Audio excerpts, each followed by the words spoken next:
It's finally happened. The popular franchise Pokemon actually has some real competition now. Palworld is an MMORPG that blew up overnight for its simple concept of being Pokemon with guns. But it is so much more than that. Despite being made by an indie studio, they've offered an experience that challenges the standard Pokemon formula, where you can not only capture, raise, and battle with your pal creatures, but you can use them to establish civilizations or venture out into the seemingly endless world to challenge other clans and their pals. It's truly remarkable what all is included for just $30. I really feel like this was the main selling point for the game because, unlike Nintendo, they're still charging $60 for their Pokemon games, even some of the older ones like Sword and Shield, and they don't offer nearly as much content in their product. Not only that, but unlike other massive MMORPGs, Palworld only requires 40 gigabytes of storage, which is remarkable for both pro and casual gamers. It's taken the gaming world by storm and is currently third on Twitch and officially Steam's highest selling game of all time. So with every greatness, there's going to be people out there trying to ruin the fun for others.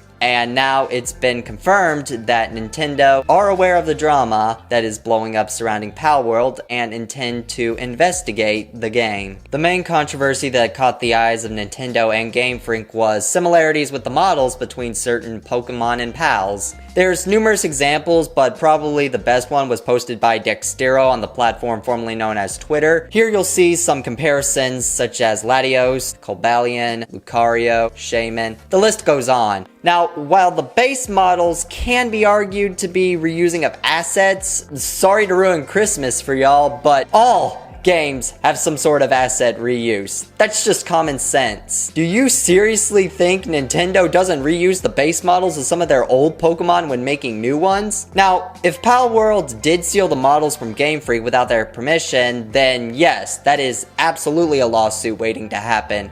But one thing I don't think a lot of these brain-rotted individuals took into account is the fact that many of these creatures, both pals and Pokemon, are based on real-life animals. One example which compared this pal to the Pokemon Superior blew up, and the base models do look next to identicals. But both creatures are based off of a snake, and there's really only so many molds you can use to capture this. As it turns out, however, a lot of these examples turned out to be a bunch of bullshit. In actuality, some madman was out there doing some tweaking to the scaling in order to make them fit. So it wasn't a blatant copy or exact mesh, it was just some hater trying to cancel Palworld. This person in particular didn't even seem like they were doing it out of being some diehard Pokemon fan. It genuinely felt like they were just being a hater. They openly admitted to faking their examples and then posted a pin stating, "I am doing this because I think it's disgusting how much Palworld glorifies animal abuse." What the fuck? That is one of the biggest lies ever told. Apart from the time I told girls on Tinder that I was 6 feet tall. This is like the response Mojang made as to why they'll never add sharks to Minecraft. Nobody playing Palworld is going to suddenly snap and start enslaving people's dogs in order to start cockfights or trying to put them to work in the coal mines. If somebody did that, then that's not the game's fault. That person was a lost cause to begin with and had a couple of screws loose. Also, if you were doing this because you disliked animal abuse, then why were you defending Pokemon while ripping on Palworld? It just doesn't make sense. Now, while this maniac turned out to be debunked, Dexterdo, on the other hand, is much more believable and ongoing. So there is a chance it could be legit, and if proven, could result in a massive lawsuit for Palworld from Nintendo. The thing that really confuses me, however, is if this were true, why is Nintendo just stepping in now? While Palworld has only been out for a week as of making this video, it was advertised as early as 2021, so there was a bit of information to gather from before the release that fans and Nintendo could use. Granted, it's not as clear-cut as actual gameplay, but I feel like a large portion of this attack directly comes from its success. I don't think anyone, including myself, could have predicted how hard Palworld would have popped off. I would have bet more money in NFTs before any Pokemon clone. I'll admit, Dexterto is much more relatable than Mr. Save the Animals, and a couple examples like Cobalion to Finglope do seem like carbon copies. But given that both are based off of a Cervidae, with Finglope maintaining a more elk-like model while Cobalion's resembles a deer, I don't think that is enough to claim plagiarism. Then again, this is Nintendo, however, and they're always looking for ways to maximize the amount of doubloons they receive. Honestly, they're better off making an argument that the color scheme or art style was a blatant copy in the case of Cobalion versus Finglope. But then again, I don't think Nintendo owns the color blue. This was the main drama surrounding Palworld, and probably the only thing that could result in the game being terminated if proven true.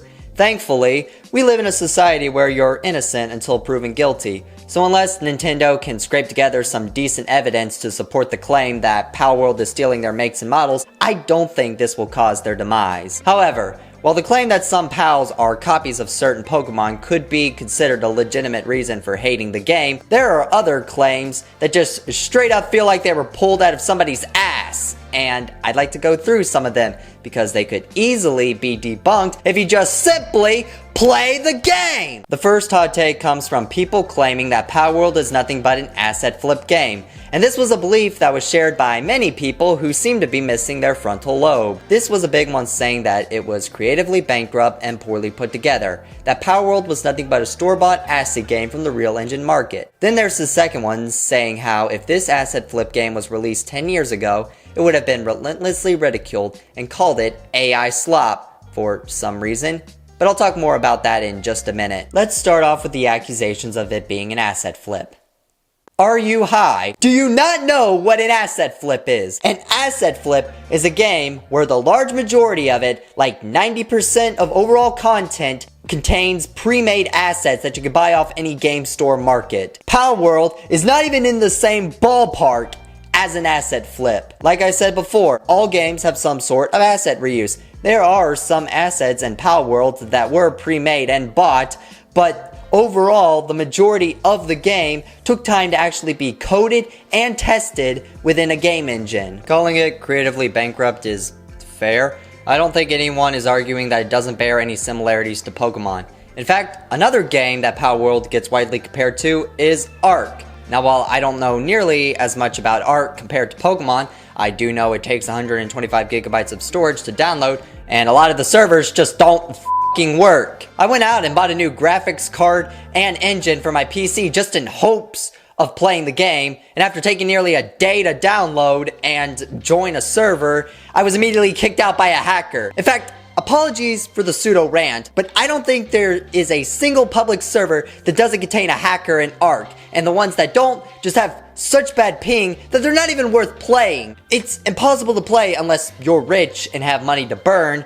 But even then, this is just one of those things that money can't fix. Rant aside, overall, Palworld is not creatively bankrupt, in my opinion. I don't think anyone has seen a Pokemon with gun style game that also contains survival and sandbox elements in a world that's beautifully blended and is sure as hell far from just being a dime a dozen asset flip on Steam. Now, the second load of barnacles involves the claim that Palworld was made using AI.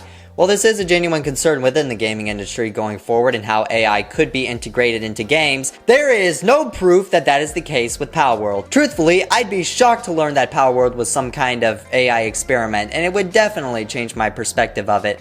But for right now, all the evidence is based on the developer, the CEO, and a couple past projects. There's even an article stating how all these claims about AI are based on feelings rather than facts. There's just not enough substantial evidence to even suggest any claims that AI was used within this project.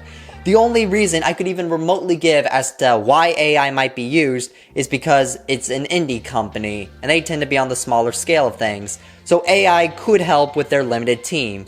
But again, to reiterate, I don't think this is the case at all. It's just sad that we're living in a world where we can't even enjoy something that's truly remarkable. Even if you've tried Palworld and genuinely didn't enjoy it, why do you gotta ruin it for others? In fact, not too long ago, there was another fan-made Pokemon game that had substantially more evidence for a lawsuit than Palworld, yet didn't get shit on nearly as much over the course of its hype.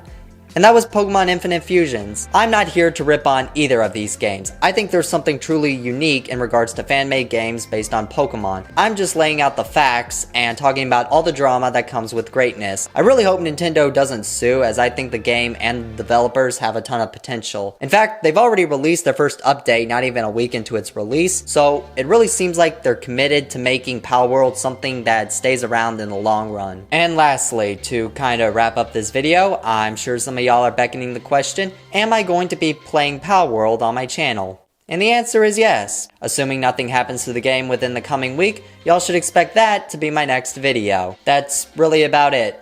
So,